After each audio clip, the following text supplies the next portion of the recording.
भागवत सुनने का एक नियम है, एक नियम मात्र बस। वक्ता के तो 6 लक्षण हो तो कथा कहने का अधिकारी है भैया, ऐसे वैसे से कथा सुनने का अधिकार ही नहीं है। 6 लक्षण हो, विरक्त हो, वैष्णव हो, विप्र हो, वेद शास्त्र का शुद्धि पूर्वक अर्थ करना जानता हो, दृष्टांत देने में कुशल हो और स्पृहा रहित हो और वक्ता ही हो, वक्त्री नहीं। इस व्यास गादी पर वक्ता ही बैठे, भागवत का वक्ता हो, वक्त्री नहीं। इस भागवत का वक्ता महिलाओं के लिए वर्जित बताया है। महिला वक्ता वक्त्री से कथा नहीं सुनना चाहिए। हाँ, रामायण सुन लो, प्रवचन सुन लो, गीता उपनिषद सुन लो, वेद वेदांत की।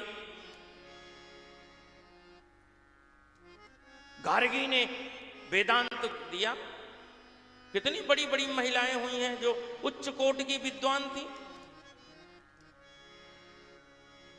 लेकिन भागवत जो है वो वक्ता से ही सुनना चाहिए, क्योंकि स्पष्ट लिखा है वक्ता हो, वक्त्री नहीं।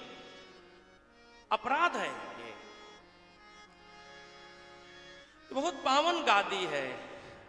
पहले विरक्त, थोड़ा सा कुछ युग बदलता है तो सारी चीजें बदलती हैं। युग धर्म से बहुत सारे दोष आ गए हैं, निंदा नहीं की जा रही है। बड़े बड़े विद्वानों ने इसका निराकरण किया है। विरक्त हो, विरक्त का मतलब है जिसकी इंद्रियों में किसी भी प्रकार की कोई कामना न हो। विरक्त इंद्रियार्थेषु, घर द्वार न हो तो अच्छी बात है, पर घर द्वार न होने पर भी कभी कभी इंद्रियों में विरक्तता नहीं आती। एक छोटा सा कमरा छोड़ के गए तो फिर 2, 4, 10, 50 कमरों का आश्रम हो गया। लिपाई में, पुताई में, रंगाई में, चुगाई में लगा है बेचारा। आए थे हरिभजन को, ओटन लगे कपास। कहें भाई ये भर भर के थाल भोजन कौन कर रहा है? बोले फलहारी जी महाराज। बच्चे किसके? कहा ब्रह्मचारी जी के। ये आश्रम किसका है भाई? बोले त्यागी जी का। अरे राम राम राम, नाम त्यागी और बहुमंजिला आश्रम, भर भर के थाल भोजन, नाम फलहारी।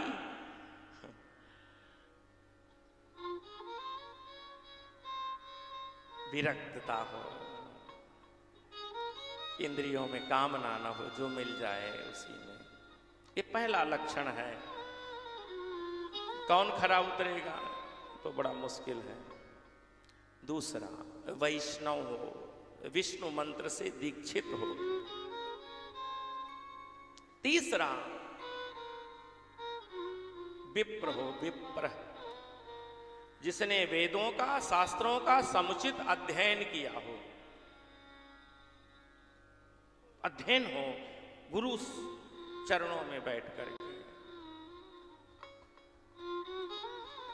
4 वर्षों तक हम वृंदावन में रह करके गायों के लिए घास ढो करके भागवत पढ़ते रहे। क्या सेवा की है हमने? गायों के लिए घास ढोते थे, इसीलिए उनका ये प्रसाद मिल गया। सवेरे हमारी सेवा होती थी, यमुना किनारे से बुग्गी में घास लाना है और उसके बदले में हमें भोजन मिलता था और फिर हम भागवत पढ़ने जाते थे। अध्ययन हो, शुद्धि पूर्वक अर्थ करना जानता हो। कहीं ऐसा तो नहीं है अर्थ का अनर्थ कर दे, कुछ और लिखा है वो कुछ भी बता रहा है। बड़े टोटके बता रहे हैं लोग, ऐसा कर दो, वैसा कर दो, यहां कर दो, वहां कर दो। लोग उलझे हुए, फंस गए। कथा दूर चली गई है, टोटकों में फंस गए। महाराज जी ने बताया। अरे महाराज जी ने बताया तो है, और भागवत क्या बताई है? महाराज भागवत तो भतेरी सुन लिए हैं हमने। अरे राम राम राम, ग्रंथ से परे हो गई है आज। दृष्टांत देने में कुशल हो, रामायण गीता से, वेद वेदांत से, उपनिषदों से। और जो छठवां लक्षण है, स्पृहा रहित हो, होड़ रहित हो। आज तो वक्ताओं में महाराज होड़ मच गई है, होड़ मच गई है।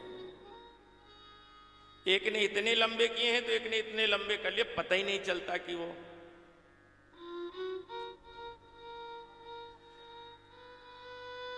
पुरुष बैठा है व्यास गादी पे कि स्त्री बैठा है। हाँ, होड़ मच गई।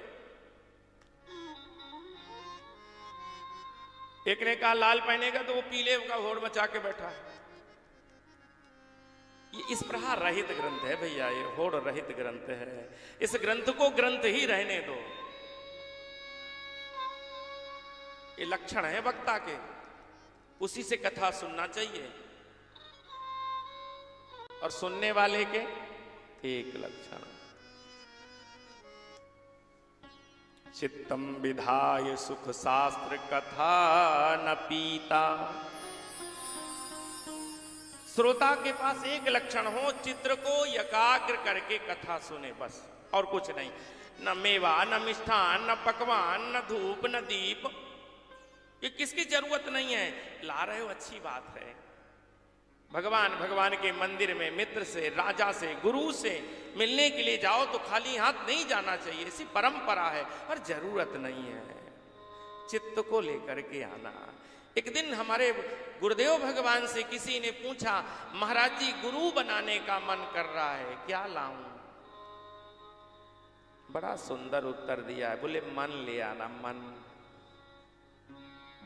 मन लेकर के आना। हम सब कुछ कभी कभी लाते हैं, धूप दीप नैवेद्य मेवा मिष्ठान, मन छूट जाता है बाहर।